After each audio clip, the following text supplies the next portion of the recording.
You ever get the feeling that your best laid plans come to naught more often than not?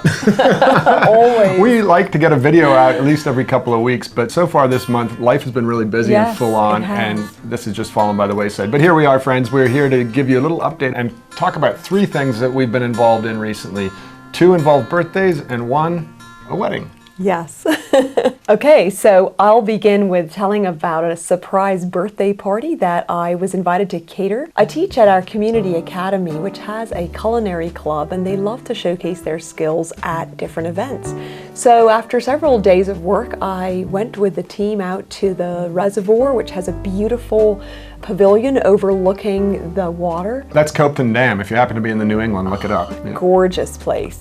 And we set up our stuff and got the kitchen ready, and the girls built an incredible grazing table, which is what we were asked to create. So when the big moment came and the birthday girl was blindfolded and being led up to the pavilion, husband whistled and we all got very silent, and there was an amazing moment as she walked in and saw us, all her friends gathered there, and an amazing party spread. So it was a wonderful evening. We morphed then from the grazing table into a couple of mains and rolls and salad. That 16-hour smoked brisket was to die for. Yes, it was really good. And I did a slow cooked barbecue chicken as well. So it was a wonderful event, and I didn't know the people we were catering for, but that didn't matter. They became best friends by the end of the evening, and it was a very close-knit family and friends with teenagers that really adored their parents and were very keen on putting on a special evening for them, so it was great. Just fun to see how that surprise went down. For a minute there, it was a little touch and go. She walked in, took off the blindfold, and burst into tears. And I was like, "Are these good or bad tears?" Yes, no, of course they were happy good and tears. surprised tears, and it was a legit surprise. Which, kudos to that family, because that's hard to pull off. Yes, and it was a lot of guests, and they all managed to keep it a secret. And those of you who know me know that I love to get great people together around good food and just see people relax and enjoy it, and that's really what happened. And the catering team was outstanding. They were really on their best game and really made the entire evening be absolutely seamless. So it was a great event. Really enjoyed it. Yeah, hats off to our students. And if you happen to be in our locality and are looking for a good caterer, you know who to get in touch with.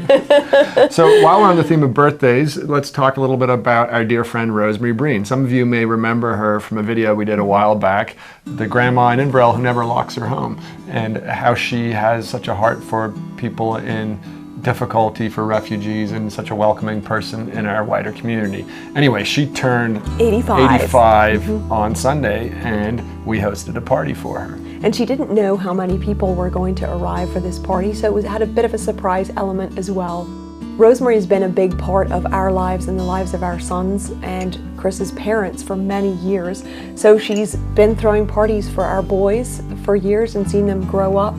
And it was really special to have not only our immediate family, but friends and family from Danthonia and friends and family from Inverell to come and join us for a special party. 85 is an incredible milestone, and she is really 85 years young, I must say.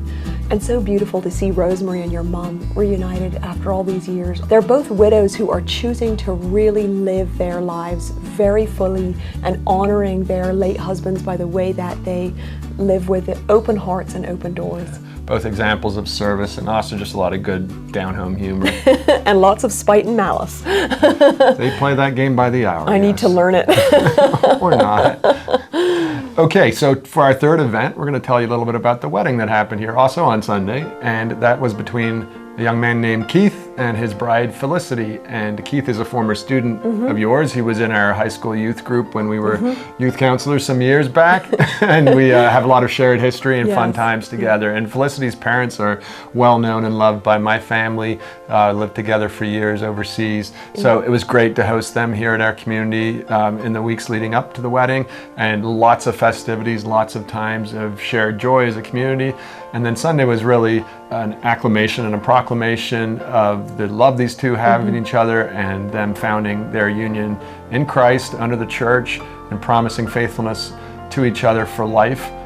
Obviously, those are big promises to make in a day and age when commitment is not as valued as it might have once been, and there's also many, many forces trying to tear apart marriages and homes. So to have a church standing together to celebrate that with a young couple and to pray for them and really send them into their shared life together with a blessing is a huge thing. And it was a privilege for me to be asked by the couple to be their photographer for the wedding. So we did a photo shoot together just after dawn on the morning of their wedding, and then I took some pictures during the service. So hopefully they'll appreciate those photos in the years to come, have some memories, and it was great to share in that together. So those are some of the blessings that we've been experiencing, and we know that as we're speaking, obviously there's a lot of heartache, a lot of suffering in the world, from Ukraine. Flooding, earthquakes in Turkey. Yeah, and now the horrible situation in Israel and in Gaza. And all we can say out of all of this is that we want to live for an entirely different spirit than the one that breeds hatred and violence. And stand alongside every person on the planet who is bearing more than their load of suffering. And we think too of the upcoming referendum in this country, the so-called Voice to Parliament referendum. The idea there is a request by a group of Indigenous Australians for a body of voice that would inform parliamentary decision making at the federal level. And as a nation, we're being asked to vote on whether or not this should be changed in the Constitution to enshrine such a voice. Obviously, many of you will be well versed in the issues around this. Again, as people of faith, it's less important to us what your or our politics are. What's vastly more interesting to us is what are the relationships that we're building? What are each one of us doing in the spaces and the places of influence that we have to grow relationships with people, especially people that we don't necessarily see eye to eye on, or people who are disadvantaged in one way or another. And that's something we've been talking a lot about together, and also as a community. We have a lot of engagement with the local Indigenous population, which is a beautiful thing. Many of them share our faith and our brothers and sisters in Christ. But those are connections that need to be built, and we would encourage any of you who live in Australia to go out of your way to connect with our Indigenous brothers and sisters in the days ahead. It'll be very important, regardless of the outcome of the referendum. And with the increasing unrest and war in the world, let's guard our hearts as places of peace and then share that peace with others. It's so important that we do what we can within the sphere of our influence, even if it's very, very small, which for most of us it is, that we extend peace and love to those right around us. Yeah, that starts right in our own home and our own marriage, and same for you. So hopefully those thoughts are an encouragement. Hopefully the little news items will lift your spirits. And we thank you all, as always, for being with us. We welcome your comments and your contributions. And good Lord willing, and the creek don't rise, we'll be back sooner than before with another installment.